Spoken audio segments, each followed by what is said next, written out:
Welcome to an updated quick guide on resetting Discord's contrast back to default. If you've tweaking your accessibility settings and want to start fresh, this walkthrough will have you back to the standard look in minutes.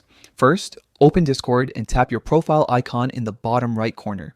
This takes you into your personal settings where all the customization options live. You're about to navigate a couple of simple menus, so stay steady and follow along.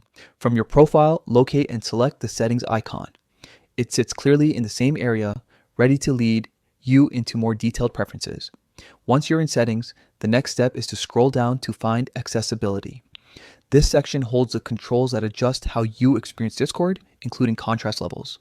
In accessibility, you'll see a setting labeled contrast. This is where you can fine-tune the visual emphasis across the app. Tap on contrast to reveal the available options. You'll notice choices that alter the color and depth of the interface to help readability and comfort. To reset everything to the default look, choose Reset to Default under Contrast.